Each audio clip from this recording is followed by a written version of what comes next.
Good day, students. Welcome to Mathgotserved.com. In this clip, we're going to be going over the basic section of our virtual geometry text on solving angle pair relationships. This is going to be part 2 of our 3-part series. We're going to be solving problems like this where you have a pair of angles, one with a given measure, and you have to solve for the other angle.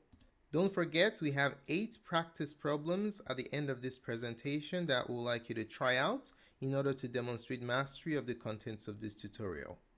Alrighty, the instructions for the examples we're working on are as follows. We're to state the angle pair relationship and then find the measure of angle x. Now, if you don't remember how to identify the angle pair relationship, or if you haven't studied that, just take a look at part 1 of this series.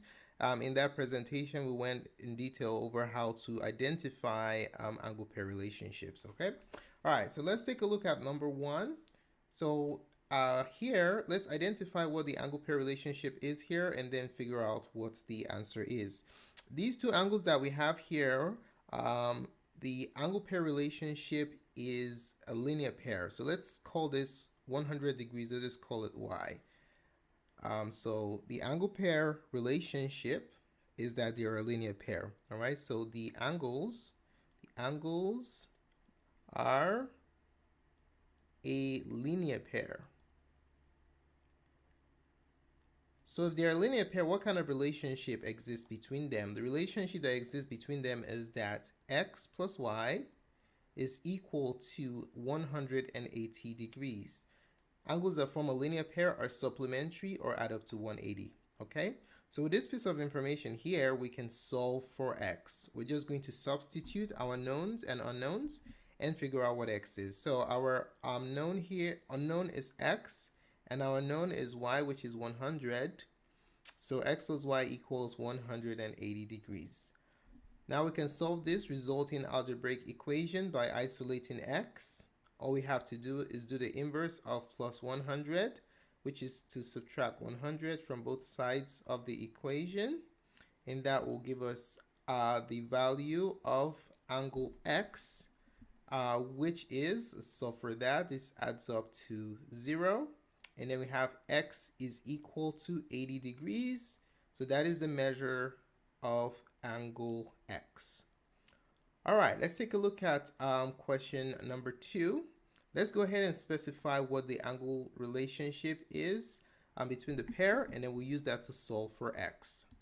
All right, so the relationship between these two angles, let's call this known angle, let's call it y. The relationship here is that they are complementary and adjacent, okay? So let's write that down. The angles are complementary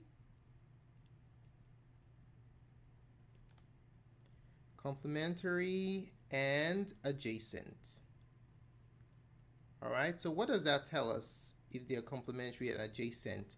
Well, it tells us that they add up to 90 degrees. All complementary angles add up to 90 degrees, okay? So x plus y is equal to 90 degrees. So if we want to solve this for x, we just substitute our unknown, which is x, and our known is y, which is 36.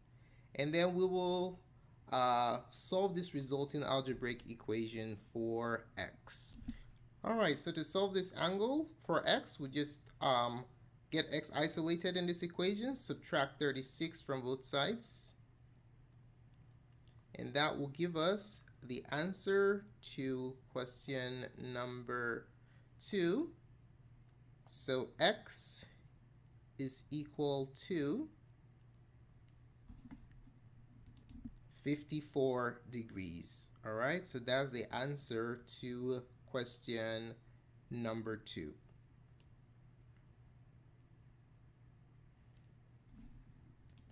All right, let's take a look at question number 3. So we have these two angles. Let's say this one right here, this 70 degrees. Let's say it's y, okay? So let's start by specifying what the relationship is between these two angles. These two angles are, now if you notice, they are on the same relative position in the cluster of angles that are formed by the two lines in the transversal, okay? And then as a side note, these two lines are also parallel. Okay, so since they occupy the same relative position, the angles are corresponding angles. So if you have two parallel lines cut by a transversal, what do we know about corresponding angles? Corresponding angles are always congruent, so we can state that x and y are equal. Okay, so x is equal to y. Now let's substitute our known value, which is a y value, which is 70 degrees. So x is going to be equal to 70 degrees also, because the two angles are corresponding angles of two parallel lines cut by a transversal. All right, let's take a look at question number 4. What's the relationship between these two angles right here? Let's say this 75-degree angle, let's say it's y. Now, if you notice, they are on alternate sides of the transversal, okay? And they are on the exterior of the parallel line. So this region right here is the interior, and outside that is called the exterior. All right, so they're on alternate sides of the transversal, and they're on the exterior of the parallel lines. So these angles are alternate exterior angles. So the angles are alternate exterior angles.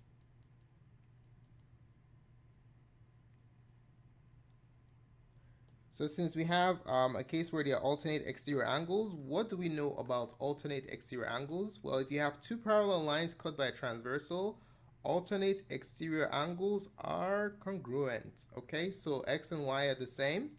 So what does that mean? If y is 75 degrees, it follows that x is equal to 75 degrees also. Alrighty, so there goes the answer to question number 4. All right, let's take a look at question number 5. We'll start by identifying the relationship between the two angles. Let's say this angle right here is y. So if you notice, they are on the same side of the transversal. Okay, so let's say this is a transversal T, and you have two parallel lines, and they're outside the region. So this region right here, this is the interior. Okay, and then here is the exterior, and here's the exterior, like we considered in number 4. So they're on the exterior, but they're on the same side of the transversal. So how would we classify the angles? These angles are same side exterior angles. Okay, so let's write this down. For number 5, the angles are same side exterior angles. If you have a parallel line cut by a transversal, same side exterior angles are supplementary. Okay, what does that mean? It means that x plus y is equal to 180 degrees. But we know what y is, right? So we're just going to substitute the measure in here and solve for x. So we have x, let's change the color of that. We have x plus y, but y is 115. So x plus 115 is equal to 180. In order to get x by itself, we'll just go ahead and subtract 115 from both sides of the equation. This is a step from Algebra 1. You do the opposite to isolate your variable, and that will result in x being isolated. So x is equal to 65 degrees. Okay, so x is 65 degrees. That is a measure of angle x. Alrighty, let's go ahead and take a look at number 6. Now, what's the relationship between these two angles? You notice that these two angles are opposite angles formed by two intersecting lines, so that makes them vertical angles. All right, the angles are vertical angles. Okay, so what's the relationship between vertical angles? Let's say that this angle right here, 58 degrees, let's say it's y. So what do we know about vertical angles? Well, vertical angles are always congruent, so x is equal to y. Okay, So since y is 58 degrees, that automatically means that x is equal to 58 degrees. Ladies and gentlemen, that's the answer to question number 6. All right, let's take a look at number 7. Let's identify what the relationship is between the angles. All right, so if you look at the two angles, you notice that they're on different sides of the transversal. So this line right here that goes across these two lines, they're parallel. Is the transversal. Okay, so this is a transversal T. They are on the interior. This region between the two parallel lines is the interior. Okay, since they're on different sides and they're in between the transversals, they're in between the parallel lines and on different sides of the transversal. These two angles are known as alternate interior angles. Okay, so let's write that down. For number 6, the angles are alternate interior angles. Alternate interior angles. So what do we know about alternate interior angles? If you have two parallel lines cut by transversal, alternate interior angles are supplementary. Okay, so I'm sorry, alternate interior angles are congruent. Alternate interior angles are congruent. It's same side interior angles that are supplementary. So the angles are alternate interior angles and they are congruent. So let's say this angle right here is y. So since they're congruent, x is equal to y. All right. So since y is 134 degrees, that follows that x is also 134 degrees. Ladies and gentlemen, that is the answer to question number 7. Okay, we're going to do one more problem and give you the opportunity to do some practice on your own. All right, let's take a look at question number 8. Now, what's the relationship between these two angles here? Let's say these two lines are parallel to each other. Now, if you notice, they are on the interior. Basically, they're in between the parallel lines, and they're on the same side of your transversal. Let's say this is T. All right, so if you have parallel lines, two parallel lines cut by transversal, this configuration right here, it's known as they are same side interior angles. All right, so let's write that down. The angles are same side interior angles.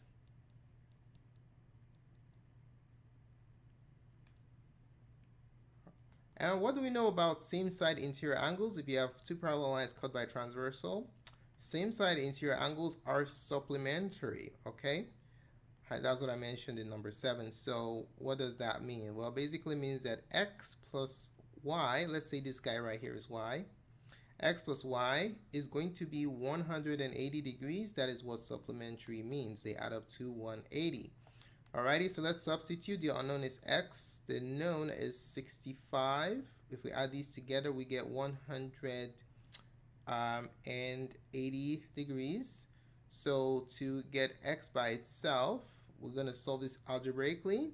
We're going to subtract 65 from both sides of the equation, and that will result in the isolation of x, and will tell us the value of that missing angle right there. So x is going to be equal to 115 degrees. That is the measure of angle x. All right, so it's now your turn to do some practice problems. Alrighty, so we have 8 practice problems that we'd like you to try out. Instructions for these practice problems are the same as the examples we just did. You're to identify the relationship between the angles and then solve for x. Okay? So go ahead and pause this video presentation at this time. Attack these 8 problems. When you're done, click back on the play button and we are going to show you what the answers are. Alright, and just remember that the parallel lines, these two lines next to each other are parallel lines as indicated by the arrows that I just put in. Alright, so let's go ahead and try them out. Welcome back. So hopefully you had a chance to try out the problems. Let's take a look at what the answers are. For question number 1, these two angles are vertical angles, and x is 105. Number 2, these two angles form a linear pair, and x is 105. For number 3, these two angles are complementary, and they're also adjacent, okay? But the most important thing is they're complementary. So since they're complementary, x is equal to 55 degrees because complementary angles add up to 90 degrees. Number 4, these two angles are alternate interior angles. So that automatically means angle x is 54 degrees. For number 5, these two angles are same side interior angles or consecutive interior angles. So same side interior angles. So that automatically means x is going to be the supplement of this, which is 56 degrees. For number 6, these two angles are alternate exterior angles. Alternate exterior angles. So that automatically means x is 113 degrees. For number 7, these two angles are same side exterior angles, which makes them supplements of each other. So it follows that the measure of angle x is 107 degrees. For number 8, these two angles occupy the same relative position in these two cluster of angles, so they are corresponding angles, okay? Corresponding angles. So what does that mean? Well, it automatically tells us that the measure of angle x is 125 degrees. Now, ladies and gentlemen, how well did you do in this 8 practice problems? Let us know what your score is in the comment section below. And if there are any clarifications that you want on any of these problems, or if you have any questions, let us know in the comment section and we'll be more than glad to assist you. Thanks so much for taking the time to watch this presentation. I really appreciate it. If you found the contents of this tutorial helpful in your study of geometry, to give us a like or thumbs up. Your positive feedback is extremely important to us. Don't forget to subscribe to our channel. We upload tons of geometry tutorials to our page on a regular basis. And don't forget to visit our website at mathgotserved.com for tons of support resources to make sure that you do well in your geometry course. If you like us to make some tutorials for you on geometry, just post it in the comment section below and we'll be more than glad to assist you. Thanks again for watching and have a wonderful day. Goodbye.